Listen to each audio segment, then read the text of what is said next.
sou professora de inglês. Anos finais e anos iniciais. Eu pego do primeiro até o 9º ano. Foi assim, eles estavam na sala. E eles estão, e tu vai ter que aprender a lidar com eles e tu vai aprendendo. É muito autodidata, sim. Houve poucos cursos, assim, a gente teve pouca preparação, assim, do município, né? Eu sou professora da rede municipal. Nos últimos anos, se falou mais sobre isso. Eu aprendo muito com as agentes. Aqui a gente chama de AVD, que é agente em apoio da vida diária. São as agentes que trabalham com os alunos atípicos que têm necessidades mais específicas, os que não conseguem se alimentar sozinhos, os que não conseguem ir ao banheiro sozinhos. Então, essas agentes trabalham auxiliando esses alunos. E elas têm um conhecimento absurdo, porque elas, sim, estudaram para lidar com os atípicos e todas as doenças, enfim. Então, eu acabo aprendendo muito com elas. Elas, às vezes, nos sugerem atividades. Então, ter um bom relacionamento com elas, eu acho que foi o que me fez aprender muito a lidar com esses alunos. O que a gente tem é a formação continuada, todos os anos a gente tem, são 40 horas por ano que a gente faz de formação, dividida em vários momentos do ano, né? Tem uma acontecendo agora online, teve uma nos primeiros dias de aula ali, quando a gente voltou para a sala de aula e os alunos ainda não tinham retornado, vai ter aquela uma semaninha nas férias que a gente faz também. Então, há esses cursos, tá? Infelizmente, são muitos temas para abordar, nem sempre os cursos são tão úteis, nem sempre são muito bons. Então, eu vou te dizer que o que eu aprendi realmente a lidar com os alunos especiais foi no dia a dia, na prática, sozinha e com o auxílio dos agentes. Esse foi realmente o aprendizado. As escolas hoje, aqui no município de Itajaí, né, onde eu trabalho, em Santa Catarina, cada escola tem uma sala multi, que a gente chama, que é uma profissional de educação especial que trabalha. Então, ela faz os atendimentos no contraturno desses alunos, então, todo o auxílio ali com eles, e ela auxilia muitos professores também, nos planejamentos, na sugestão de atividade, na adaptação de provas de atividade. Por enquanto, apenas uma, no ano retrasado.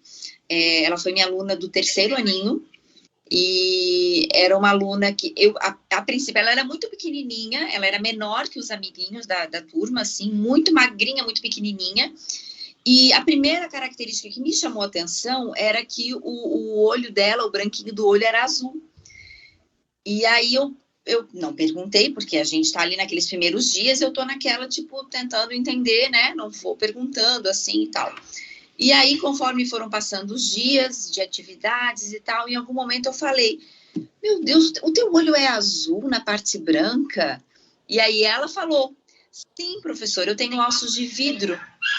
E aí ela explicou que isso era uma característica de ossos de vidro. Essa parte branca do olho é azulada, né? E aí eu fiquei, nossa, eu não tinha ideia e tal. Aí eu falei, mas tu tens alguma restrição? Ela falou, tenho, que eu não posso na educação física, ela não pode correr. E o que ela fazia? Ela corria. Então, assim, no decorrer do ano, ela foi uma aluna que acabou faltando muito, porque em vários momentos ela teve fraturas, ela teve braço, perna, braço mesmo, ela foi mais de uma vez naquele ano que ela quebrou, botou gesso. Então, a dificuldade foi essa, assim, né? Mas foi a única aluna que eu trabalhei com isso. E aí, por coincidência, eu lembro que eu conversei com a mãe dela, porque eu tenho uma amiga que tem a osteogênese, né? A Violeta, que é artista local aqui de Itajaí, que é uma cantora maravilhosa.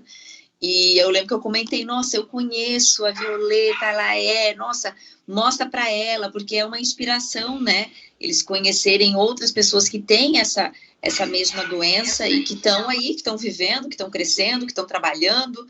Então, eu lembro que eu falei com a mãe dela, assim, para conhecer a Violeta e o trabalho dela na internet. Eu senti que eu tinha abertura para perguntar para ela o que ela tinha, porque até então não tinha havido nenhuma comunicação da escola sobre essa condição dela para mim.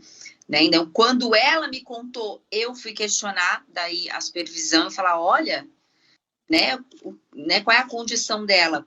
Aí você fala, não, é que eles não se preocuparam porque ela não tinha nenhuma restrição cognitiva. Então, para a língua inglesa, não havia nenhum problema, supostamente. Ela poderia fazer todas as atividades. Mal sabem eles que tem atividade que a gente vai fazer dancinha, que vai levantar coisa e vai correr na sala. Então, né? Mas, assim, o que elas pensaram a princípio, o problema para elas era a educação física, que era onde havia uma restrição da minha área. Elas acharam que não precisava falar nada e não tinham me comentado nada. E quando ela comentou que eu fui falar, e aí me contaram um rolê, assim. Como eu trabalho com língua inglesa, o que eu fazia com ela era as atividades oralmente. Então, a mesma atividade que eu fazia com os outros alunos, eu sentava do lado dela e fazia com ela de maneira oral. O que a gente fez também foi atividades que eu botava ela junto com outro aluno, e aí, às vezes, eu fazia questão de colocar essa menina com uma outra criança que era mais, que tinha mais dificuldade, porque cognitivamente ela era muito inteligente, ela entendia bem, então ela ajudava essa outra criança a fazer a atividade falando o que era para fazer e o menino fazia a atividade de fato, né? Então, era uma maneira que eu achava de incluir, de fazer com que ela ficasse feliz porque ela estava ajudando, né, e não sendo ajudada, porque eu acho que tem muito isso também, né? Eu comecei a perceber que essa coisa de ter sempre que ter ajuda de alguém podia deixar o emocional dela meio abaladinho. O que eu não fiz, tá? Assim, ó, tinha atividades que eu costumo fazer, por exemplo, quando eu trabalho material escolar, por exemplo, vocabulário de material escolar, eu faço aquele joguinho de mestre manda, né, que eles têm que buscar o material que eu falo em inglês, enfim, aí o que eu fiz foi adaptar e eu, no final das contas, eu achei melhor e hoje eu faço desse jeito. Então, em vez de eles estarem tudo ali na frente, terem que correr para buscar, eles agora ficam na mesa e eles levantam só. Porque eu tinha que evitar, eu não podia botar o risco dessa menina cair, desbarrar em alguém. Os amiguinhos eram muito, as crianças são muito receptivas ao novo, né? O preconceito vem dos mais velhos, né? Ele vem dos adultos. As crianças são muito adaptáveis. Então, é muito fácil uma criança lidar, eles entenderem que ela tem essa questão, que ela não pode. Eles mesmos brigam com ela, assim, olha, tu não pode, vamos sentar aqui. Então, eles mesmos cuidam dela, sabe? Então, aconteceu bastante. Mas mesmo assim, assim, ó, o recreio era um problema, tá? Ali na escola, porque enquanto ela estava em sala de aula, havia esse controle, né? No recreio, ela é criança, né? Então, por mais que ela soubesse que ela não podia correr, ela ia correr. E aí ela caía, e aí ela quebrava. Então, os acidentes foram sempre no recreio. Eu não presenciei porque eu ia para aquela sala uma vez por semana, né, com língua inglesa apenas uma vez por semana. Então, não sei se houve essa conversa com os alunos. Mas eu acho que ela também era tão despachada para explicar que talvez ela mesma tenha explicado e tenha ficado... E como era o terceiro ano, né? E eles já vinham juntos desde o primeiro. Então, era minha. Então, provavelmente, lá no comecinho, no primeiro ano, deve ter havido essa conversa. Então, eu acredito que tenha sido assim, porque eles já sabiam muito mais que eu. Na escola, nessa escola específica, né, não houve esse apoio.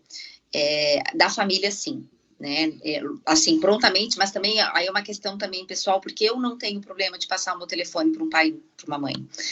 Então, eu logo no início passei o meu telefone para a mãe, e aí quando acontecia, olha, ela quebrou o braço essa semana, ela não vai, a mãe me pedia para eu mandar as atividades que ela ia fazer com ela em casa, então eu tive uma relação maior com a mãe, na época, né?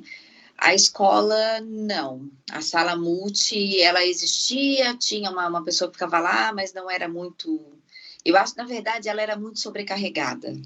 Eu vou te dizer que não era nem que eles não queriam, mas eu acho que eles estavam mais focados na quantidade de alunos que a gente tinha, autistas, com TDAH, com dislexia, com essas outras questões que afetavam muito o cognitivo, e aí, como o dela, o cognitivo ia tranquilo, né?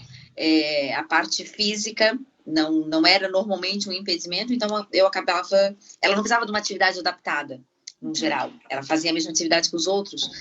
Então, eu acho que por isso que não houve esse apoio, mas também não sei se eu precisei realmente, né?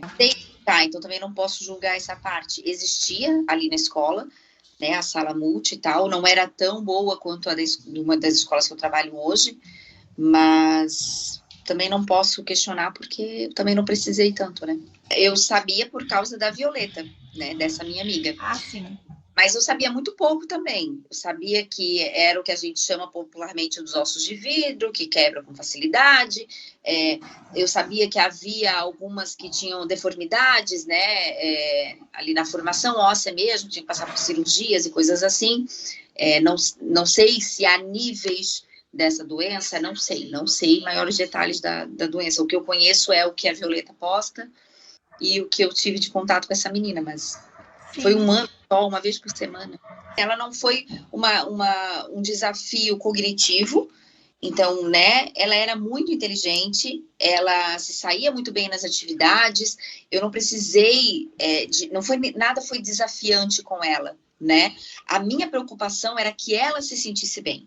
Ela vai ajudar aquele menino para que ela se sinta melhor, que ela se sinta capaz. Então, acho que o meu maior desafio com ela era que ela não ficasse desmotivada, que ela continuasse, né, querendo estar ali. Sim. Vocês saibam que vocês mudam o mundo. A gente muda pequenos mundinhos todo dia. É frustrante às vezes, é cansativo, é desgastante. Tu dá murro em ponta de faca todo dia, mas tu acerta vários, né? E quando tu vê um aluno teu, eu tô dando aula para a segunda geração de alunos, eu dou aula para filhos de ex-alunos meus. E quando tu vê que eles se encaminharam bem na vida, que eles te levam como exemplo, né? Que talvez tu seja o único bom exemplo que eles têm, sabe? A gente, como educador, vai muito além do ensinar ali no dia a dia, sabe? Às vezes a gente é a única referência, né? Em famílias que são desestruturadas, a gente pega muita coisa na escola pública, especialmente, né? Muita situação difícil, e que vocês sejam um bom exemplo, que vocês saibam que, sim, vocês vão mudar o mundo, a gente vai mudar esse mundo. Todo dia a gente vai. Cansativo, mas a gente vai. Obrigada a vocês, muito boa sorte, que vocês saiam formados com muito conhecimento e para agregar muito, porque a educação precisa de gente com vontade de fazer diferente e que entenda e que tenha essa formação que eu não tive, né? Que vocês venham mais preparados para a sala do que eu fui.